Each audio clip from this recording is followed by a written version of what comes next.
40 million credit cards, stolen from one retailer in 3 weeks, because the network had no walls inside it. In late 2013, attackers slipped into Target through a heating and cooling contractor. Once they were inside, nothing stopped them walking straight to the cash registers. The fix was not a taller wall at the front door.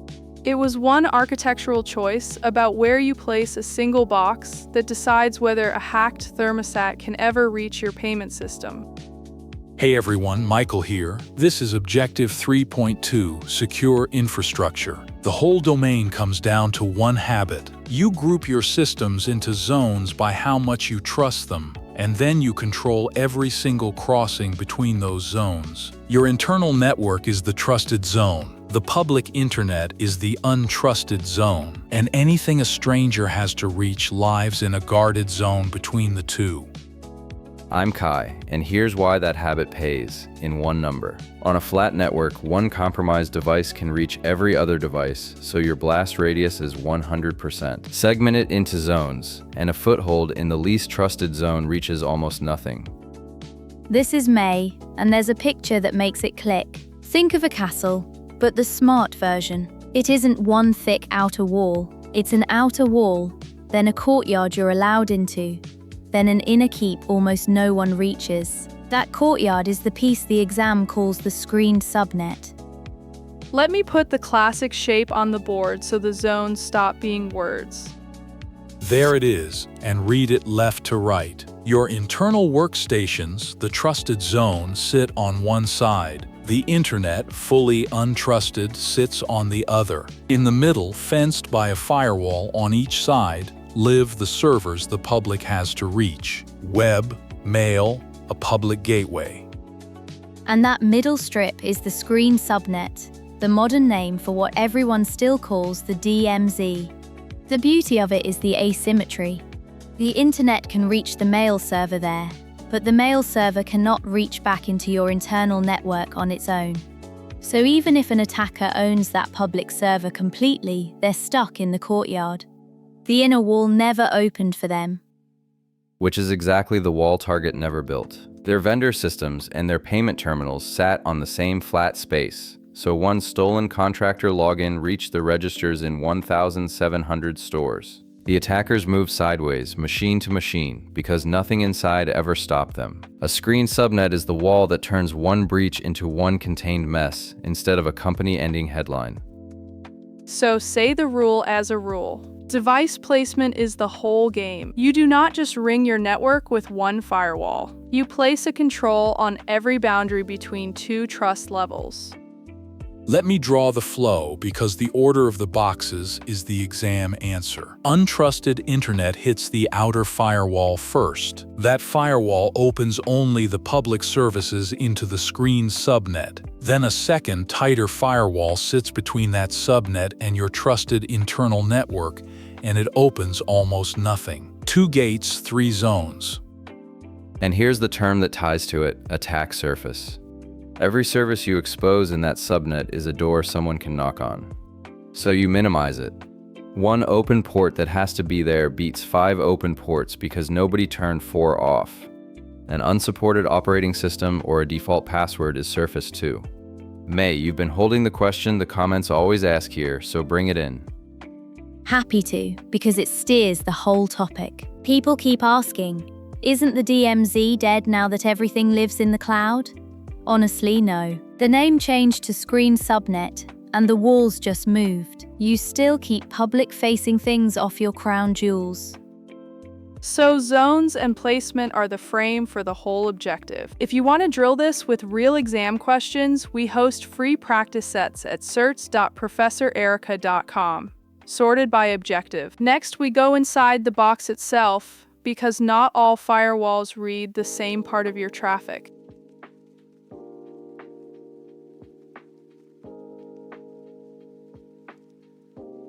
A firewall's whole personality comes down to one question. How deep into your traffic does it actually look? Answer that, and every firewall term on this objective sorts itself. There isn't one kind of firewall. There's a whole family, sorted by depth. The cleanest way to see it is the postal analogy. A Layer 4 firewall reads only the outside of the envelope. Who sent it, who it's going to, and which mail slot. That means the IP address and the port. It never opens the letter. And that's a feature, not a flaw, when speed is the metric. A Layer 4 firewall makes its decision in microseconds because it barely reads anything. Allow port 443, deny the rest, done. It's the bouncer checking names against a list at the door. Most are stateful too. They remember your outbound connection, so the reply is allowed back without a second rule.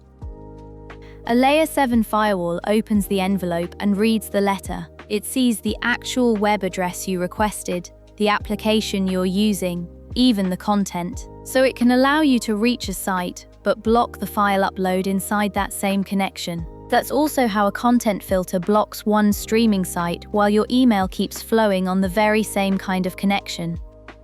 Let me make the Layer 4 side real in a terminal, because you can build the rule yourself. This runs on a lab machine I own, nothing else. Watch the order, because a firewall reads top to bottom and stops at the first match. So I allowed port 443 for the web, and SSH only from one admin address. Then the last line sets the default policy to drop. That final rule is the one the exam obsesses over. It's the implicit deny. Anything you did not explicitly permit is refused. Now prove the rule did something, don't just trust it. Scan the box before and after. A port that answered a second ago should now look like a locked door that doesn't even say who's home. Exactly, same Nmap scan before the rule and after. Watch port 8000. Hold on, before we cheer, what does all that Layer 7 reading cost? Fair challenge, and the honest answer is it costs latency and processing. Reading every letter is slower than glancing at the envelope. That's the real trade-off. And it's why you don't run deep inspection on everything. You spend it where the risk lives. At the scale of a busy network, that added delay is real money and real complaints. And where the risk lives most is your web apps, which is why there's a specialized Layer 7 firewall just for them. A WAF, a Web Application Firewall. It sits in front of a website and inspects the HTTP requests for attacks like SQL injection and cross-site scripting. Think of it as a bodyguard that only speaks web. A plain network firewall waves that malicious request straight through because from the outside it just looks like normal traffic to port 443. That's a real firewall's console right there. And notice it's not one job. The interfaces, the firewall rules, even the VPN, all governed from one appliance. That bundling has a name too. Two names actually, and the exam separates them. A UTM, Unified Threat Management, is one box that bundles the whole security stack: firewall, antivirus, and intrusion prevention, content filtering and spam blocking too. One appliance, many jobs, great for a small office.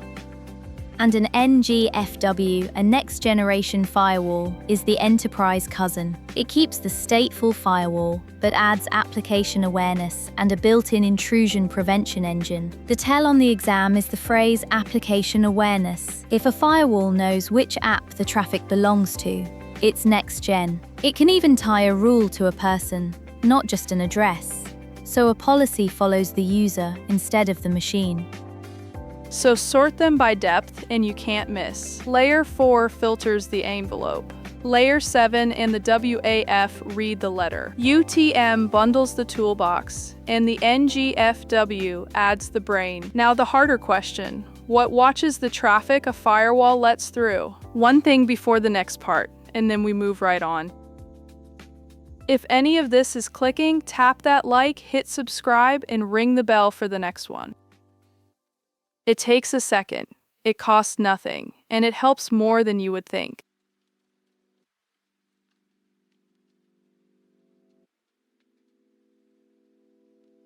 A firewall decides what to let in, but something still has to watch the traffic that gets through, and here the exam draws its sharpest line. Two devices, one letter apart, and the difference is everything.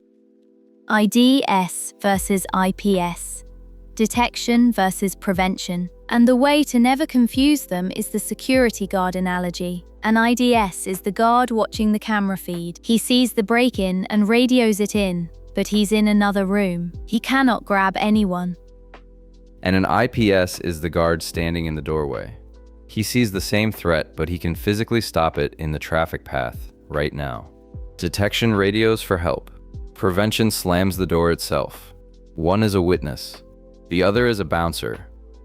And that maps to the two device attributes the exam tests by name: passive versus active, and out-of-band versus inline. Passive means it only observes and never touches the flow. Active means it sits in the flow and can intervene. Let me draw both columns because a scenario question will hand you the placement and expect the label. On the left, the IDS.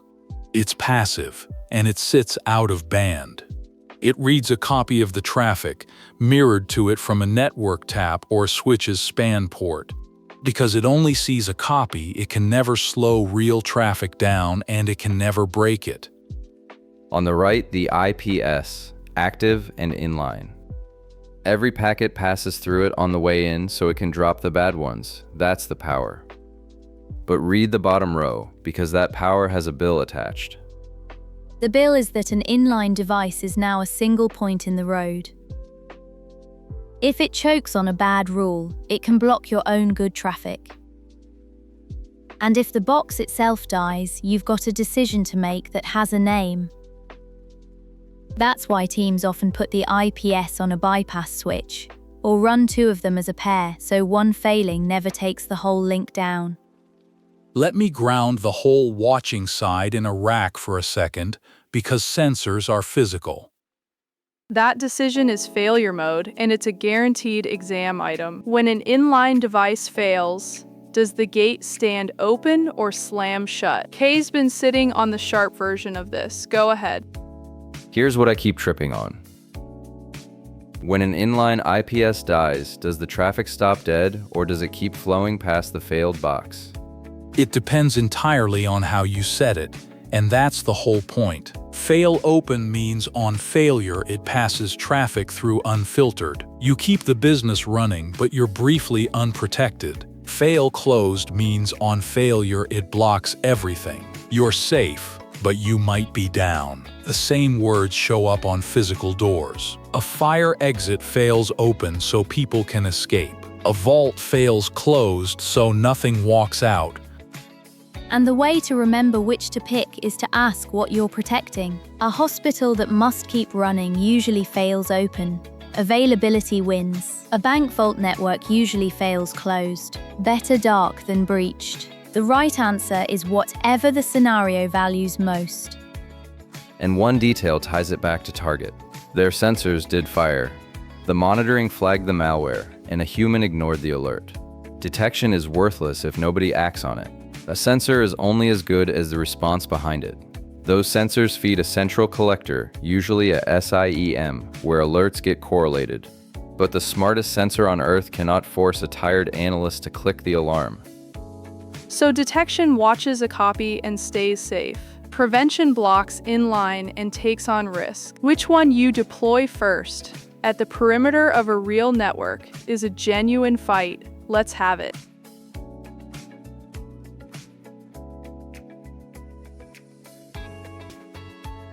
New company, real budget, one decision. You can stand up strong monitoring, or you can put a blocking device in line at the perimeter, and you can only fund one well this quarter. Kay wants the IPS dropping threats at the door on day one. Michael wants sensors on a tap and a tuned response first. Kai, open. Prevention, and it's not close on the math. An IDS that only alerts still needs a human to see the alert and act, and that gap is measured in hours. An inline IPS drops the known bad packet in microseconds, no human in the loop. Why detect a fire you then have to run toward, when the sprinkler can just put it out? Automation is the whole win. The threat is gone before anyone even opens the ticket. Because the sprinkler can also flood the server room. An inline box is now in your critical path. One overly aggressive signature, and it starts dropping legitimate traffic.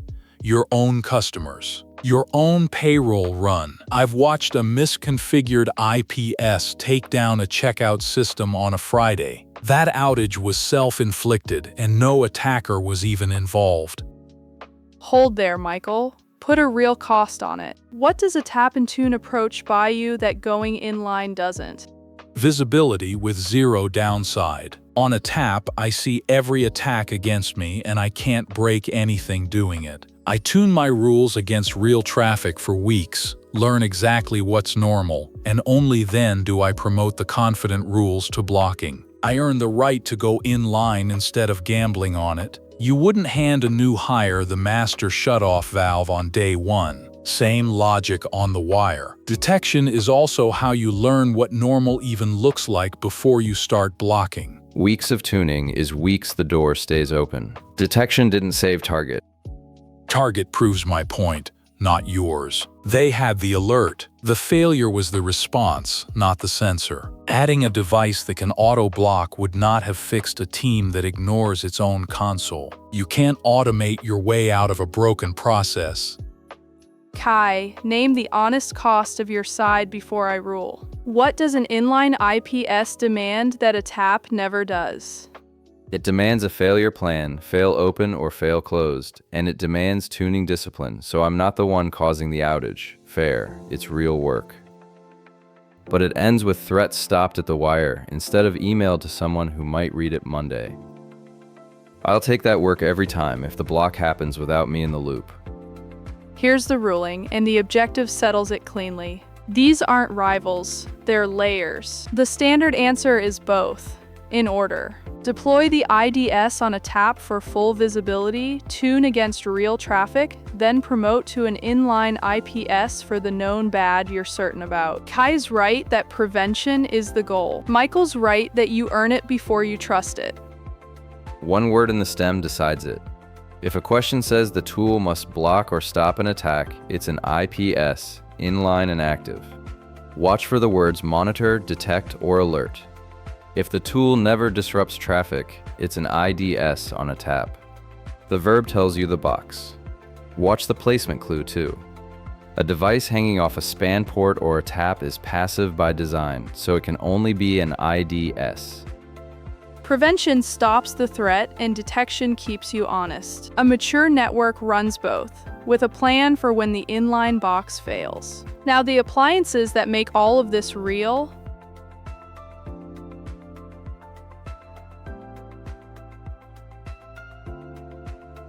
The rest of this objective is a rack of appliances, and everyone is a middleman that sits between two parties and does a job. Get the direction each one faces, and you've got the whole set. None of them are magic. Each just intercepts traffic and adds one function. That could be filtering it, hiding it, or spreading it out. Start with the proxy, and there are two facing opposite ways. Let me show the first. This is a forward proxy. It faces outward on behalf of your clients. Every user request to the internet goes through it first, so it can filter which sites they reach, cache popular pages, and log every connection. It speaks for your people. It's also where a company blocks a whole category for everyone at once. Think known malware sites, or anything against policy. And the reverse proxy faces the other way on behalf of your servers. The internet only ever talks to the proxy, never to the real web server behind it. That hides your backend, terminates the encryption, and can spread requests around. It's the doorman of a building. Visitors talk to him at the desk, and they never learn which apartment you actually live in. And when a reverse proxy spreads those requests across many servers, it's doing the job of the next appliance, the load balancer. One number sells it. One server handling everything is a single point of failure and a bottleneck. 10 servers behind a balancer is capacity plus survival. The picture says it all. One stream of users comes in, and the balancer fans it out across a pool of identical servers. If one dies, the balancer just stops sending to it and the users never notice. That's high availability, drawn. Now, the one appliance that exists purely for security the jump server, sometimes called a bastion host. Instead of letting admins connect straight to sensitive internal boxes from anywhere, you force every admin through one hardened, heavily logged machine. Let me show the pattern. So the direct hop times out, blocked by that inner firewall we drew earlier. The only way in is through the jump host, and every keystroke there is recorded. One narrow, watched door instead of 100 unguarded ones. This is also where you enforce multi-factor and just-in-time access. Get in once through the guarded door, and every move after that is logged. Wait, doesn't that jump host just become the one box everyone attacks? It does, and that's the deal you're making on purpose. You trade 100 soft targets for one hard one you can pour defenses into. Multi-factor, tight patching, and full session logging, all on a single machine. Concentrate the risk so you can actually defend it. And there's one more control further down the stack than any of these. Before a device even gets a working network port security. The frame.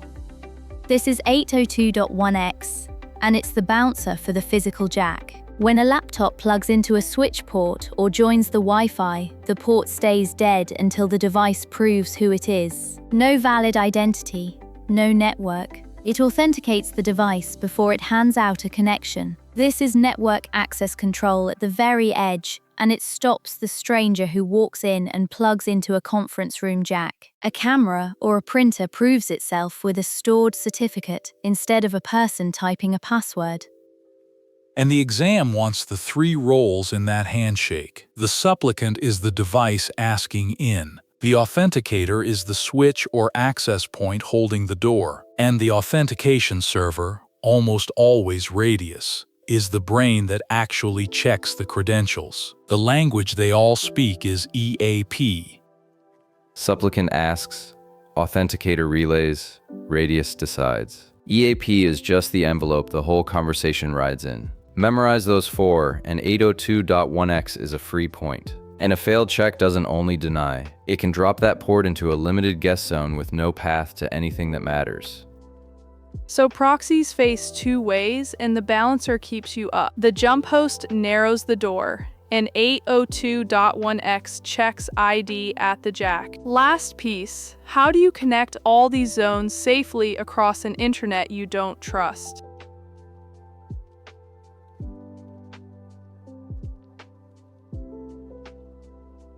Your zones are clean, your appliances are placed, but your offices and your remote staff still have to talk across the public internet, which trusts no one. So you build a private tunnel through it. That tunnel is the VPN, a virtual private network, and the diagram is the whole idea. Regional offices and roaming laptops all reach the head office across the open internet. But every one of those lines is an encrypted tunnel. Anyone sniffing the wire in the middle sees only scrambled noise. The public road carries a private, armored car. And the exam wants the 2 ways to build that tunnel. IPSec operates down at the network layer and is the classic choice for always-on, site-to-site links between offices. TLS, the same protocol behind the padlock in your browser, secures a session and is the common choice for a single remote user dialing in. One more distinction they test. A full tunnel VPN sends all your traffic through the office, while a split tunnel sends only company traffic and lets the rest go direct. Let me prove TLS is doing real work, not magic. One command asks a server to open a secure session and shows the cipher it agreed on. The whole handshake finishes in a fraction of a second every time you load a secure page. You just never see it happen. Watch it lead into code. There's the TLS handshake that just opened a secure session. It negotiated a modern cipher and verified the server's certificate before a single byte of real data moved. That certificate check is what stops you tunneling straight to an imposter. And the same padlock protects a remote worker signing in from home. Now the modern piece, and it's exactly the question our audience keeps asking, so let's put it to someone who lives in it. May, you've had the comment queued, read it, and get our guest on the line. Gladly, because it's the confusion of the whole objective. People write in and ask, If everything is moving to the cloud, is the firewall and VPN model just dead? Let me bring in Professor Okafor, who works in modern network edge architecture every day. Happy to join. And the honest answer is that it didn't die, it moved. For decades, we backhauled every branch office through headquarters just to reach one firewall stack. That made sense when your apps lived in your building. Now your apps live in the cloud, so dragging traffic home first is a slow, expensive detour. Every user got a long round trip just to check email that lived a mile away in a data center. So what replaced the detour, concretely, for a company with 40 branches? 2 layers stacked. First, SD-WAN, software-defined wide area networking. It steers each branch's traffic over whatever link is best in the moment. Broadband, fiber, or cellular. No human ever touches a router. That's the connectivity half. Then you wrap security around it in the cloud, not in your building. Web filtering and a cloud firewall run at a nearby cloud edge. Cloud app control and zero trust access run right beside them. Bundle all of that with the SD-WAN and sell it as one service, and you've got SASE, which everyone says is SASE. So is the old firewall obsolete or not? Give me the straight verdict. Not obsolete, relocated. The exact same functions still run, just from a new place. Firewalling, deep inspection, and access control. They run at a cloud edge close to the user instead of a box in a closet. The perimeter didn't vanish. It got redrawn around every user and device. Which busts the myth this objective keeps setting up, so let's kill it on the board. The myth is that the cloud made firewalls and zones obsolete, not even close.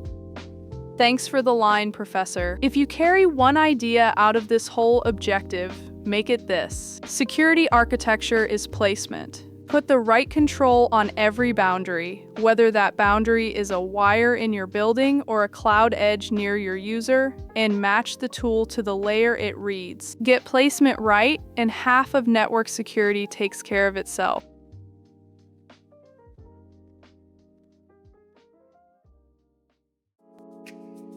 Quick version before we close. Objective 3.2 is one idea wearing many hats. Separate your network into trust zones and put the right control on every boundary between them. The screen subnet, the firewall layers, the IDS and IPS. Then the appliances. All of it is placement. Nail that one frame and the whole domain stops being a list to memorize. The thing I'd actually go do tonight is open one firewall config and find the last rule. If it doesn't end in an implicit deny, that's your weekend. Everything you don't explicitly allow should be blocked by default. That one default line is the difference between a real firewall and a very expensive cable. The number that stuck with me is 100%. That's the blast radius on a flat network, and it's the entire reason Target became 40 million cards instead of one contained incident. Zones are the cheapest insurance in security. And my one line for the exam. The verb in the question tells you the box. Lock or stop means an inline IPS. Monitor or alert means a passive IDS on a tap. Read the verb before you read the choices. If this made the infrastructure domain finally line up, subscribe and stay with the series. We walk every SY0-701 objective in exam order, and the free practice questions to drill this one live at certs.professorerica.com. Next time, we get into secure baselines and hardening, and you watch a fresh box go from wide open to lockdown. Here's the one we couldn't settle, so settle it for us. On a brand new network with a tight budget, would you go inline with an IPS on day one or watch from a tap first and tune before you block? Tell us in the comments. Less noise, more signal. Until next time.